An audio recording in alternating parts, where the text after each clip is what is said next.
let us discuss Hess's law. It states that heat change or enthalpy change in a process is same whether it is carried out in number of steps or it is carried out through single step. A to D we are changing, enthalpy change is delta H1. Then there is a method where first A changes to B, heat changes Q1, B changes to C, heat changes Q2, C changes to D, heat changes Q3.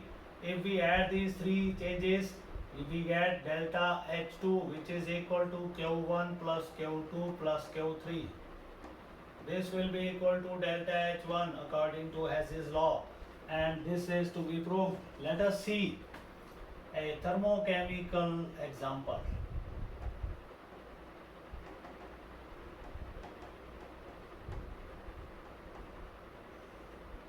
Here C reacts with O2,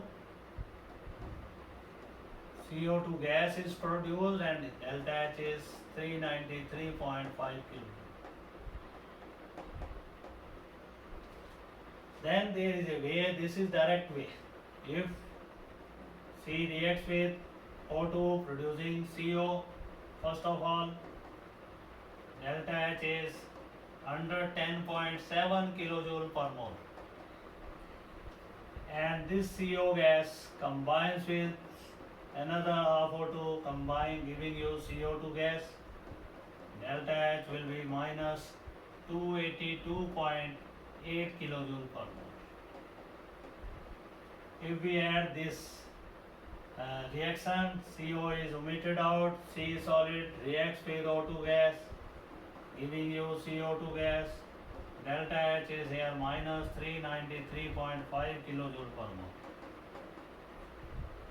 So this is a chemical proof for Hess's law that enthalpy change, it has not changed whether the formation of carbon dioxide that takes place through one step or it takes place through number of steps. Now what are the applications of Hess's law? Let us see applications of Hess's law. So it is picture in a picture. Hess's law is the application of first law of thermodynamics, and we are getting the applications of Hess's law again. So applications of Hess's law. So we are running a picture in picture, that is the work going on here. Now let us see what are the applications, what is first application of Hess's law.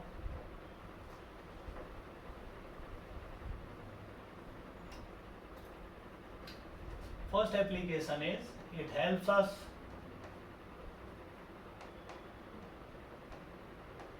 to calculate delta H formation from combustion data.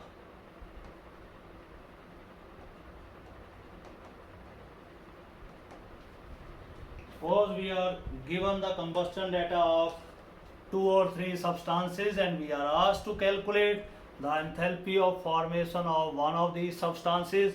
That can be easily done. Given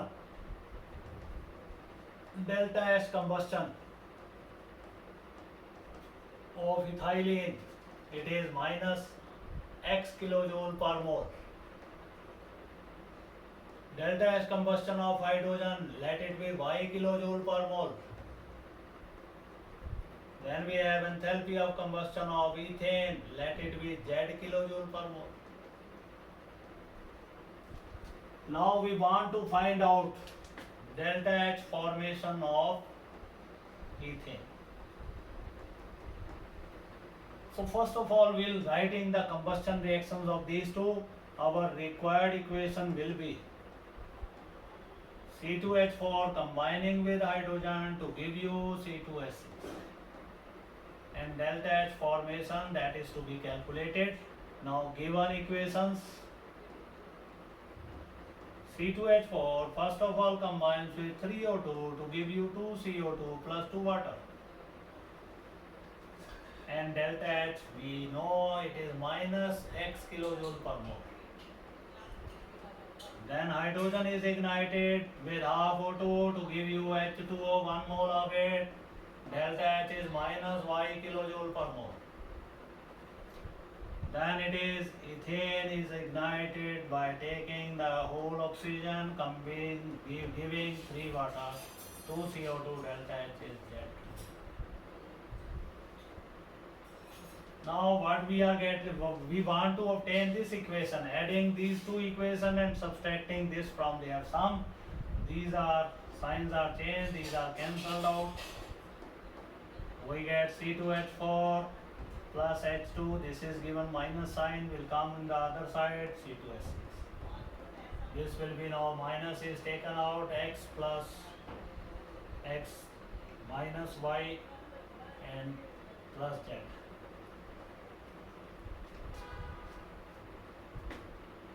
It will be minus here, this will be plus. So this will be the enthalpy change of during the formation of ethane from ethylene as well as from that of your hydrogen.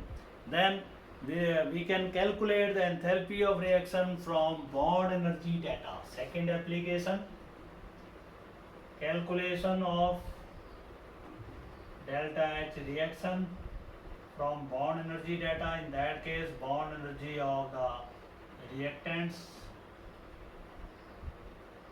minus sum of the bond energy of product.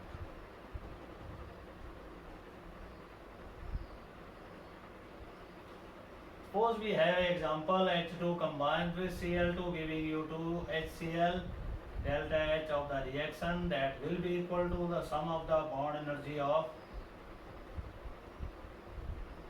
H2 plus Cl2 minus bond energy of 2 into HCl. So this will be our problem, it will be solved like this. Then we come to the next.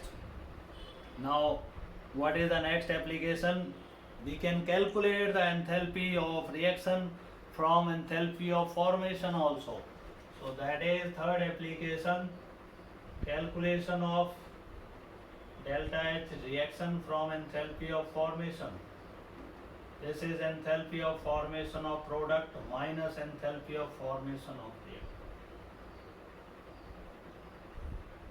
So if we know the enthalpy of formation of product and that of reactant, the difference of these two, that will give us the enthalpy change during that reaction. Then we have the enthalpy change of the slow reactions. Now Hess's law helps us to calculate the enthalpy changes of slow reactions, the reactions which take large time, which take million years for their completion. Enthalpy change cannot be determined by us in our life if we'll wait for the completion of that reaction, because that reaction is to be completed in million years and our life is not for million years. So how to determine the enthalpy changes of the slow reactions, the reactions which take place in a slow fashion, which take large time for their completion. So we can determine with the help of Hess's law the enthalpy change of these reactions, that can be determined with the help of Hess's law. Now what is the change in this case? Well, we know that purified form of coal, it changes into diamond that is well below earth crust, and it takes million years for this conversion. So now we have the application enthalpy change of slow reactions.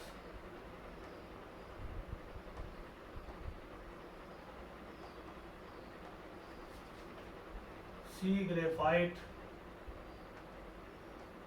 changes into C diamond.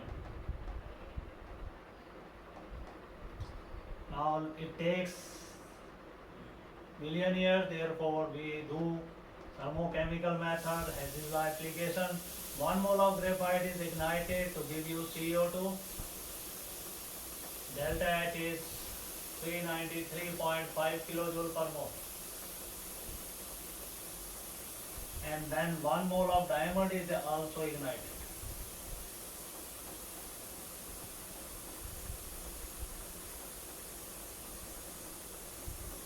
Delta H will be 395 kilojoule per mole. If we subtract 1 from 2 from 1, we get C graphite changes into C diamond. Delta H in this case, it is minus and it will become plus. So it will be 1.5 kilojoule per mole. So enthalpy change, by taking the help of the Ashes law, we can determine the enthalpy change of the slow reactions. Similarly, there is a reaction conversion of sulfur rhombic into sulfur monoclinic. When sulfur rhombic is ignited, it gives you SO2 gas. Delta H will be 291.3 kilojoule per mole. And then monoclinic gas burnt, it is given SO2 gas. Delta H is 293.5 kilojoules. So subtracting equation 2 from 1, we get enthalpy change, that is 1.2 kilojoule per mole. Sulfur rhombic into sulfur mono. So this is our fifth application, to know the enthalpy change of the reactions which are taking place in a very slow manner, or the reactions which take large time for their completion. So in that cases we are calculating it by applying Hess's law and first law of thermodynamics. Then we want to define some more definitions we are likely to discuss. They are the heat capacity of the system, specific heat capacity, molar heat capacity of the system. So these definitions they are to be discussed.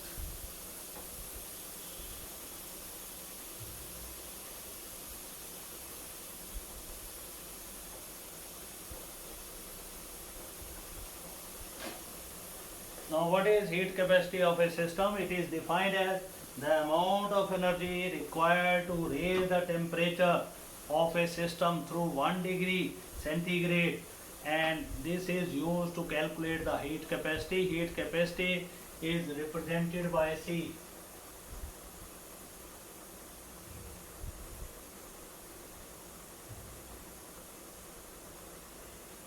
So heat capacity, it is the amount of heat required to raise the temperature of the system through 1 degree centigrade. That is called as heat capacity of the system. C is equal to heat absorbed upon change in temperature. So how much temperature we have changed to supply Q, heat Q?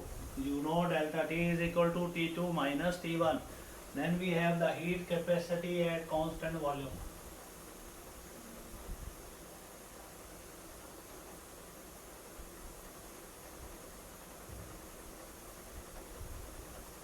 That is called as CV. So what is heat capacity at constant volume? The change when brought at constant volume, when temperature of the system is raised by 1 degree centigrade at constant volume, that heat change is called as specific heat capacity. It is equal to QV, heat supplied at constant volume, upon delta T. Then we have heat capacity at constant pressure.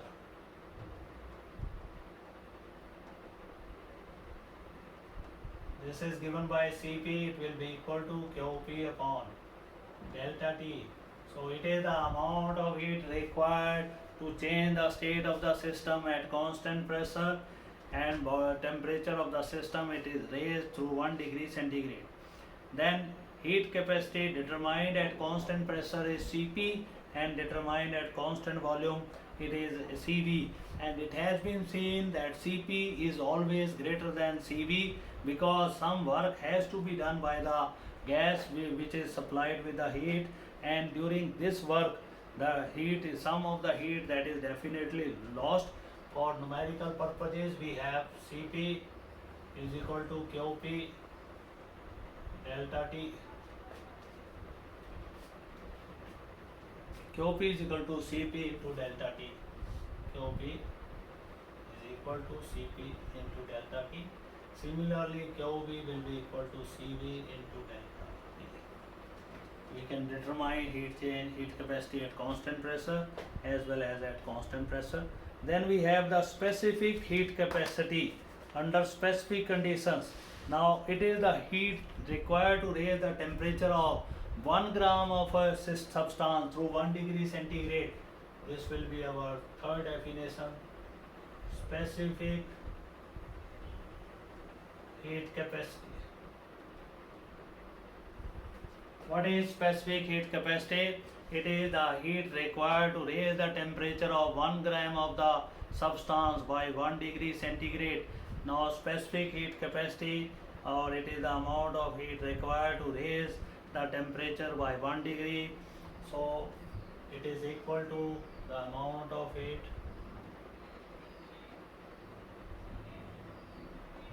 required to raise the temperature of 1 gram of substance through 1 degree centigrade upon delta T, change in temperature multiplied by the mass of substance. If it is more than 1 gram, then it is divided the total energy change. So CS, specific heat, is equal to Q upon delta T into M. This is specific heat change, heat capacity of the system. Now a piece of aluminium weighing 3 ग्राम, जिसका भार जो है वो 3 ग्राम है,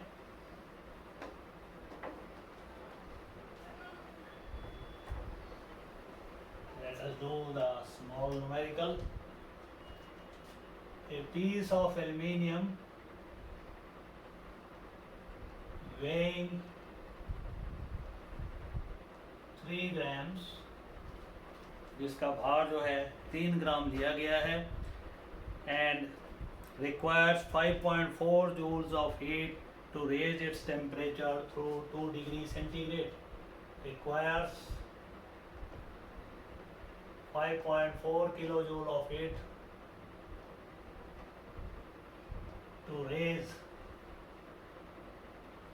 its temperature from 298 Kelvin to 300 Kelvin. Now what will be the specific heat capacity in this case? So specific heat capacity CS, that will be the amount of heat required 5.4, 3 gram M, change in temperature 2 Kelvin. So this will be the specific heat capacity of this system. It comes out to be 0.9 joules per gram per Kelvin. So this is specific heat capacity. And then we have molar heat capacity of aluminium. As the name indicates, it is the amount of heat required to raise the temperature of 1 mole of a substance through 1 degree centigrade. That will be called as molar heat capacity of the system. So molar heat capacity can be calculated by multiplying this change with 27. CS, molar heat capacity, now it can be calculated 5.4, 27, 2 Kelvin. So this will be the molar heat capacity. It will be coming out to be 24.3 joules per mole.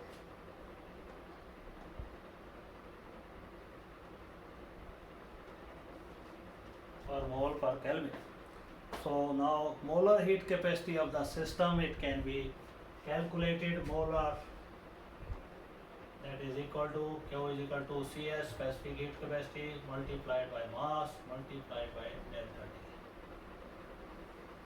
So specific heat capacity multiplied by the molecular mass multiplied by change in temperature, that will give us the heat absorbed to change the temperature through 1 degree centigrade of the substance, of 1 mole of the substance, or Q is equal to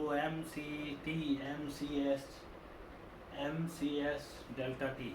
This is called as. Now what is the relationship between Cp and Cv?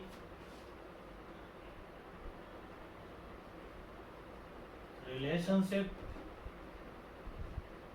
between Cp and Cv, specific heat at constant pressure and specific heat at constant volume.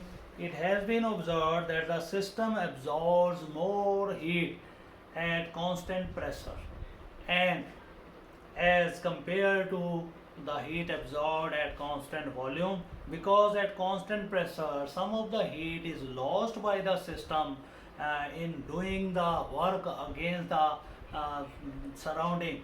So that heat lost is called as the work done by the system, and that heat goes in the surrounding. This is called as expansion work. And while at constant pressure such work is allowed to be done by the gas, it means heat absorbed at constant pressure is more than that of the heat absorbed at constant volume. So Cp will always be greater than Cv. So it has been observed when reaction is carried out at constant pressure, the system definitely works against the surrounding because there is no opposing force in that case. Whatever is the pressure applied initially, that remains the same. So whenever gas is given energy, it will definitely try to expand, and when it expands, it will definitely lose some part of the absorbed energy to the surrounding. So heat absorbed, that will be more, and which recorded heat, that will come out to be less.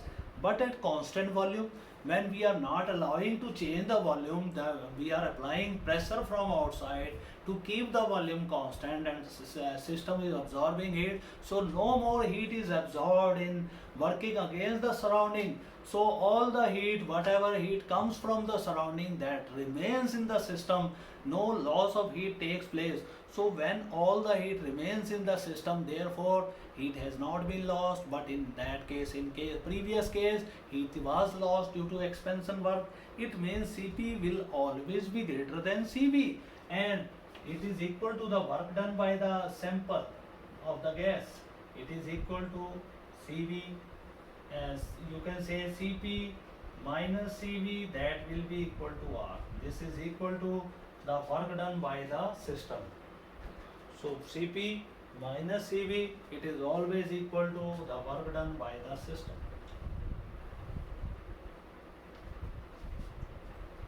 Or we can say Cp is equal to R plus Cv. So this is the relationship between these two.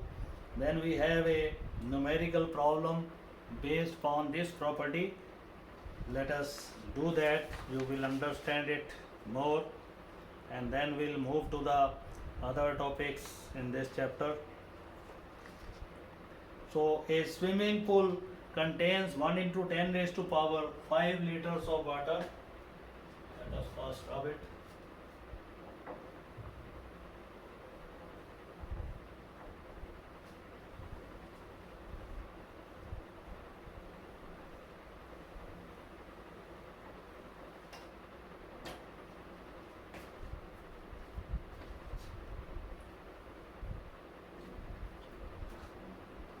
So a swimming pool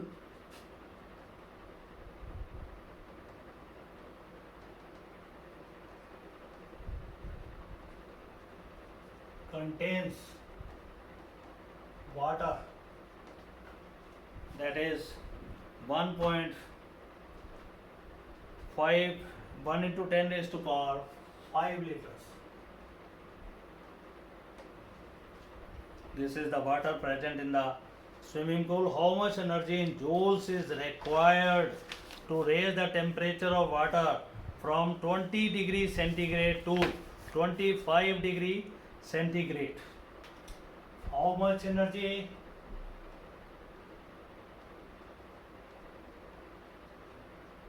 is needed to raise temperature of water from, it is 20 degree centigrade to 25 degree centigrade. It means change in temperature that will be of 5 centigrade. Mass of the water 1 into 10 raised to power 5 liters. Specific heat of water, it is given it is 4.184 joules.